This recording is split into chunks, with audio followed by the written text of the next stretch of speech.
Desde que eu comecei esse canal, que eu quero gravar esse vídeo, que eu quero falar dessa tal de sexualidade sagrada, desse tal de Tantra. É difícil definir o que é Tantra.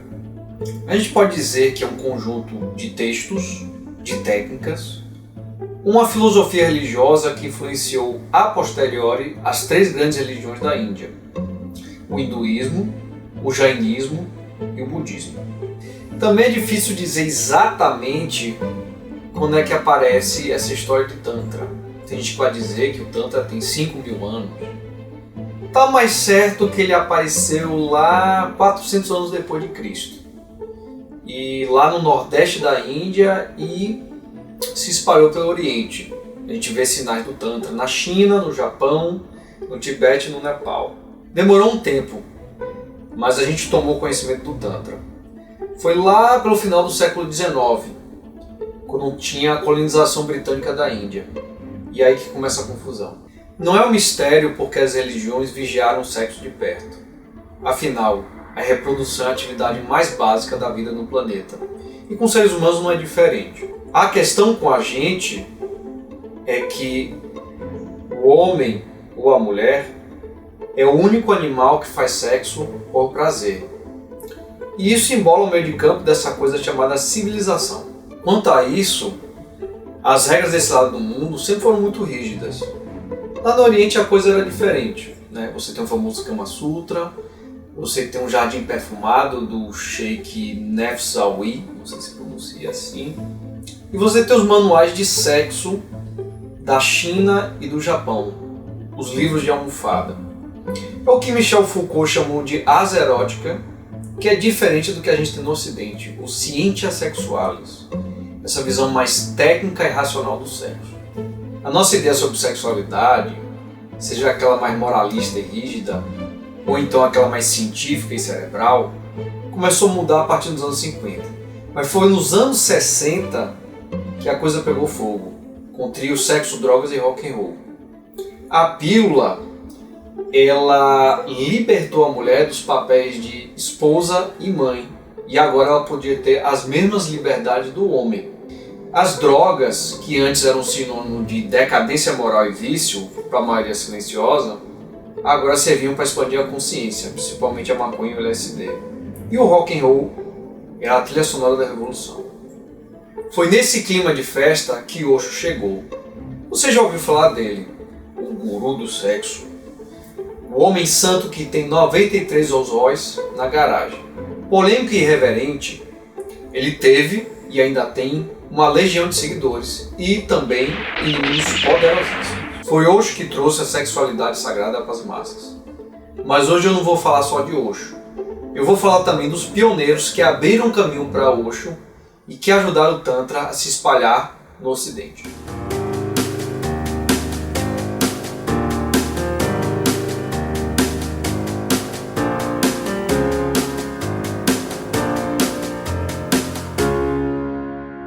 Cem anos antes da fama de Osho cruzar o Atlântico, um tal de Paschal Beverly Randolph estava causando frição nas Américas. Paschal teve uma vida, no mínimo, interessante. Ele era filho de dois mundos, de um pai branco e rico e de uma escrava de Madagascar. Ele ficou órfão aos 7 e já na adolescência começou a viajar o mundo sendo marinheiro. Foi durante esse meio tempo que ele aprofundou seus estudos sobre o ocultismo.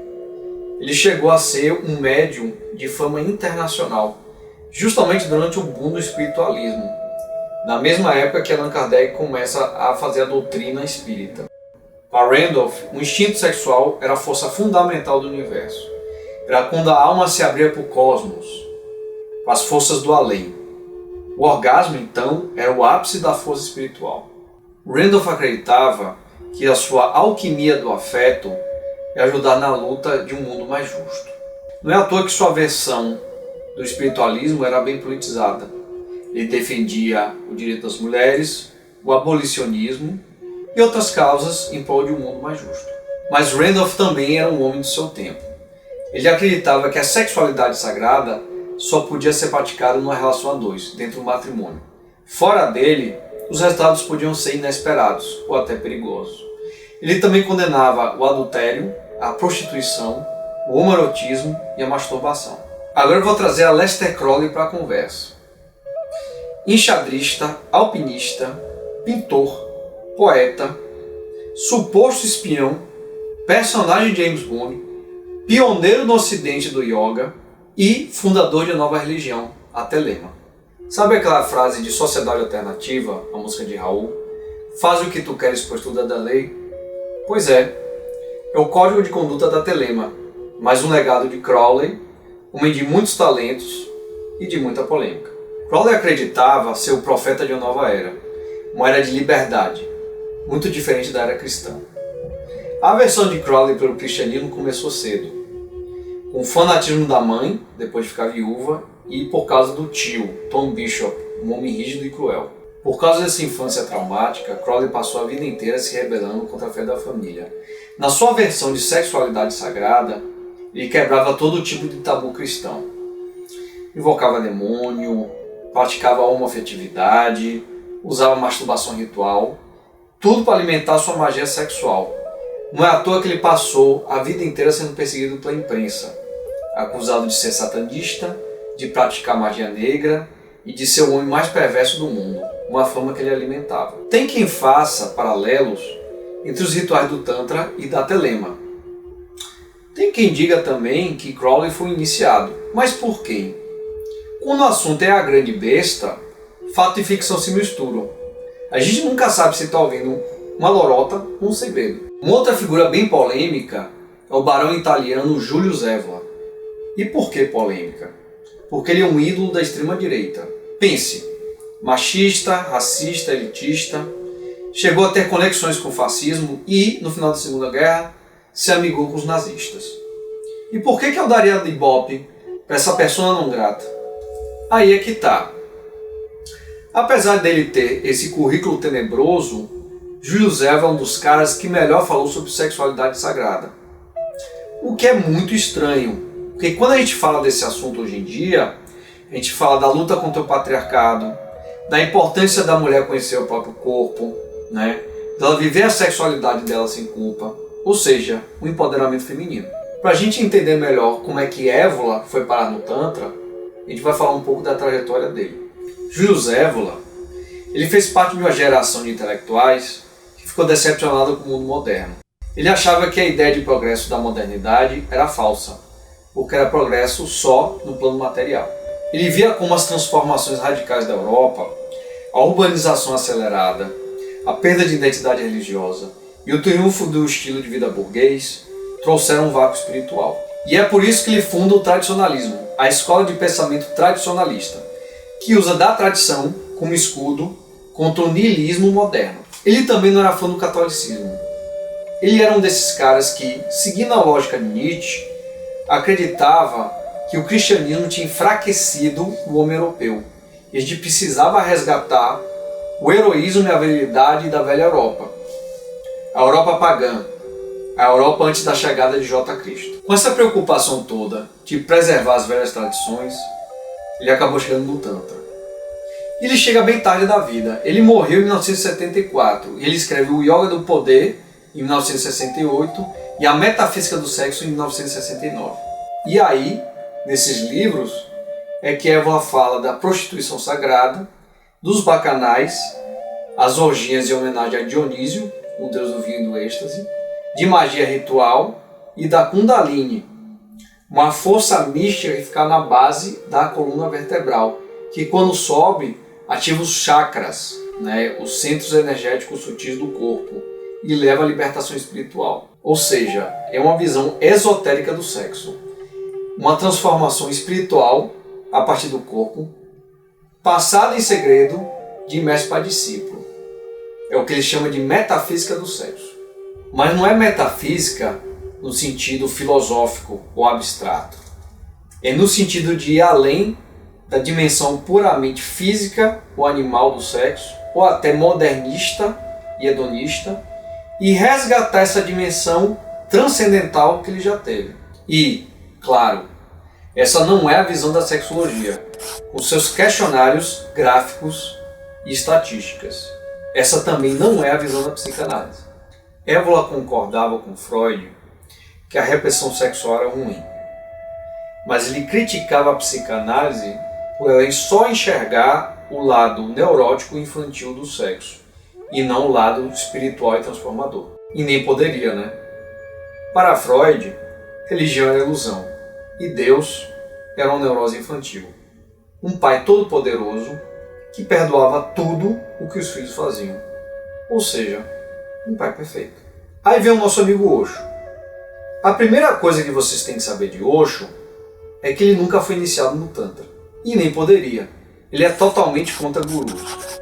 Isso já começa na infância. É o que ele conta no livro Dimensões Além do Conhecido. Não encontrei nenhum professor que eu pudesse respeitar espontaneamente, porque nunca senti que houvesse qualquer coisa que alguém soubesse que fosse a absoluta verdade, que sem ela a vida não teria significado. Senti muitas vezes que inúmeros professores diziam e faziam coisas que pareciam infantis, que mesmo eu, naquela idade, não diria ou faria. Por isso, nunca senti que era uma criancinha e tinha de ficar sob a proteção e orientação de alguém. Não que eu não procurasse ninguém, procurei muita gente, mas sempre voltava de mãos vazias e sentia que tudo o que me era dado eu já sabia. Não havia nada que eu pudesse aprender deles. Fora isso, Osho atingiu a iluminação quando ele tinha 21 anos. E é aquela coisa, para que você ter um mestre se você já é um iluminado? A segunda coisa que eu quero contar sobre Osho é que o ramo de Tantra dele é o Neo-Tantra. Osho criou uma síntese de várias tradições e escolas de pensamento, tanto orientais quanto ocidentais. Ele discutia sufismo, o Sermão da Montanha de Cristo, Zen Budismo, Nietzsche, até mesmo numa única palestra. Tanto é que a biblioteca pessoal dele, que fica no Ashram de Pune, na Índia, tem mais de 80 mil livros, todos lidos por ele. Mas vamos lá. O que é que Osho trouxe de novidade para a nossa compreensão dessa tal de sexualidade sagrada? Osho é crítico de toda e qualquer religião, principalmente quando o assunto é sexo. Essa história que desde pequeno a gente é ensinado que sexo é pecado, que é ruim, que é feio, que é sujo, acabou envenenando a nossa noção de sexo e, por tabela, o amor. Como é que a gente luta contra a vida e não vai ficar neurótico com isso? Nisso, Osho concorda total com Freud, quando diz que a repressão sexual é a responsável por todas as doenças mentais. Osho também disse que a condenação do sexo não funcionou. E por quê?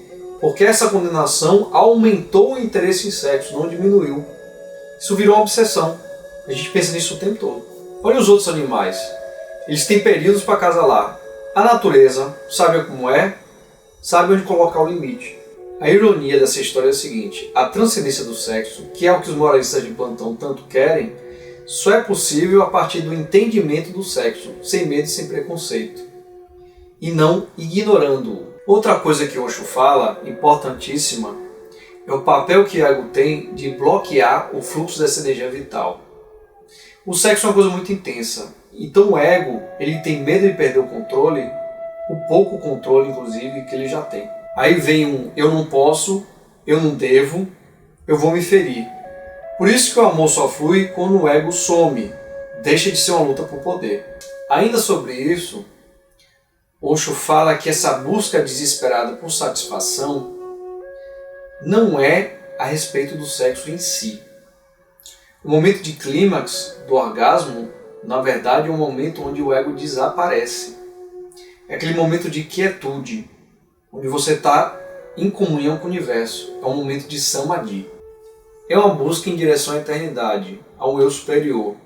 E é por isso que o sexo é sagrado, porque a gente procura essa centelha de divino em tudo que a gente faz. Essa é a visão do Tantra do sexo, a visão mais profunda do sexo. E qual é a ferramenta que o Tantra tem para isso? É a meditação. Ela também não é viagem, não é você ir para Alpha Centauri e voltar. Na verdade, a meditação é prestar atenção, estar presente. Então, jovens e não tão jovens, chegamos ao fim de mais um vídeo. Vocês sabem como é o esquema. Curtam, compartilhem e não esqueçam de apertar o sininho para vocês saberem quando vem o próximo vídeo. É isso por enquanto. Então, pensem comigo.